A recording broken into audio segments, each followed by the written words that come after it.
Bonjour tout le monde, j'espère que vous allez bien. On se retrouve tout de suite pour la posture du chameau. Chameau Ustrasana qui va venir engager différentes parties du corps. À la fois le haut des cuisses, le bassin, la sangle abdominale. Et à chaque fois, on va chercher une extension au niveau du haut du dos. Je vous invite à vous équiper de 2 briques et d'un mur. On se retrouve tout de suite pour la posture. Ok, on va venir s'installer sur les talons. Au choix ici, si vous avez les genoux qui sont sensibles, vous pouvez venir grimper sur vos orteils. On va venir travailler la sangle abdominale et l'engagement du haut des cuisses. Ici, je ne cherche pas à me lever mécaniquement, je veux me lever à la force de l'engagement de mes cuisses. Et j'inspire, je reviens. Et encore, expire. Inspire. Expire. Et encore. Encore 4 fois. 3, 2, la dernière. Et reste ici. Ici, on fait la même chose, mais on cherche vraiment l'engagement du haut des cuisses. Et sur les expires, je travaille en version passive.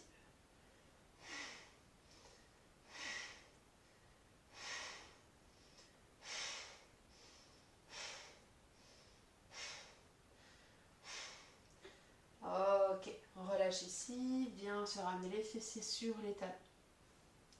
Et puis depuis ici, on va venir se redresser et on va venir travailler la posture du chameau de manière adaptée dans un premier temps. Donc comme tout à l'heure, j'inspire, je me grandis, expire, j'engage, je me redresse. Venez écarter les genoux, largeur de votre bassin. Ouvrez les talons à l'arrière, venez placer peut-être les orteils au sol si vous le souhaitez. Engagez tout de suite ces cuisses. Gardez cet engagement. Les cuisses sont solides. Ici, on est vraiment sur un engagement. La sangle abdominale se rapproche de la colonne, donc est contractée. Sommet du crâne qui s'étire vers le ciel. J'inspire ici. Et à l'expire, je vais descendre comme un bâton. Inspire, tu remontes. Ici, vraiment, je cherche à travailler les quadriceps. Inspire, tu montes. Encore.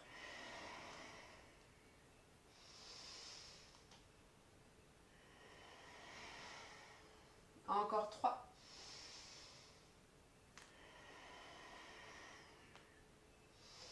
2.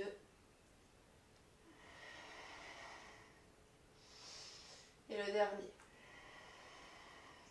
Restez quelques instants. 3, 2, 1 et ramenez.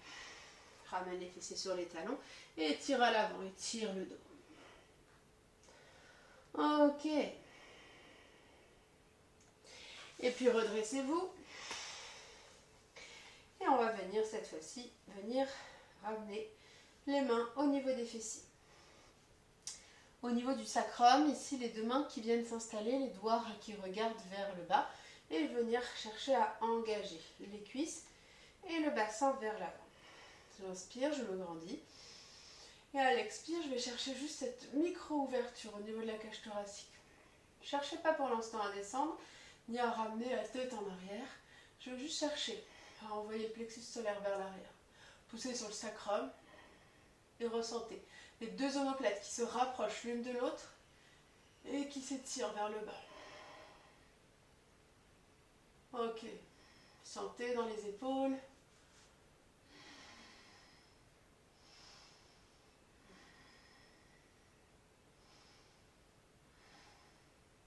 Et puis relâchez. Venez tirer à l'avant de manière active toujours. Cherchez pas l'affaissement. Et puis tout doucement, avec l'aide des cuisses, redressez-vous. Allez, cette fois-ci, on va chercher à aller plus loin. Tout de suite, venez placer vos 2 mains au niveau du sacrum. Inspirez, engage les cuisses. Expire, grandis-toi au sommet du crâne qui s'étire vers le ciel. Et ici, inspire. Et essaye d'ouvrir un peu plus ce haut du corps. Garde toujours les fessiers vers l'avant, très engagé. Et le haut du dos qui commence un peu plus à s'ouvrir. Le menton sur la poitrine, double menton, c'est pas très joli. Mais c'est pas grave, ça protège les cervicales. Et peut-être qu'au fur et à mesure, les mains se soulèvent, se descendent.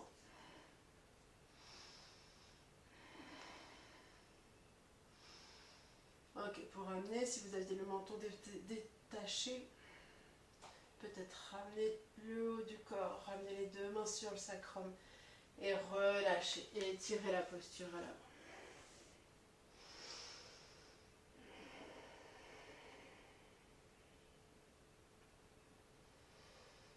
Respirez bien dans la posture de repos entre chaque. Et puis inspirez, redressez-vous à nouveau. Je vous montre une autre technique pour rentrer dans la posture du chameau qui va peut-être un peu plus vous parler. J'inspire, je me redresse.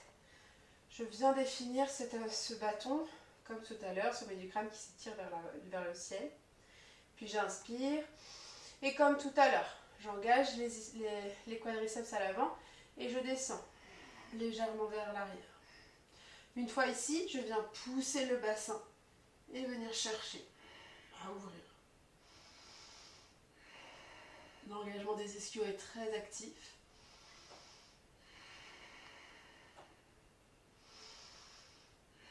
Cage thoracique qui s'ouvre, puis ramenez les mains sur le sacrum si elles étaient descendues. Redressez-vous et ramenez les fessiers vers les talons. Relâchez. Restez quelques instants ici, je vous retrouve tout de suite contre votre mur pour pouvoir vous guider cet engagement du bassin vers l'avant.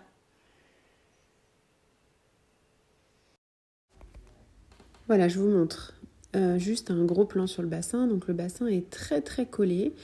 L'idée c'est vraiment qu'il ne décolle pas vraiment du mur.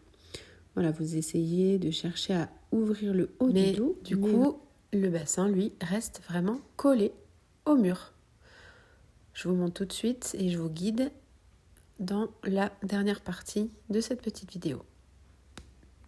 Donc prenez le temps de vous installer, rapprochez le tapis bien du mur et puis installez donc les genoux, les cuisses et le bassin, donc le pubis, contre le mur.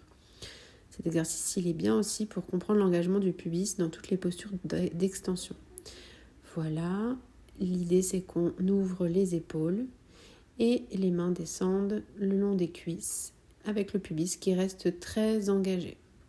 Vous restez ici quelques instants, le menton se rapproche de la poitrine, on vient mettre un joli double menton et vous respirez bien.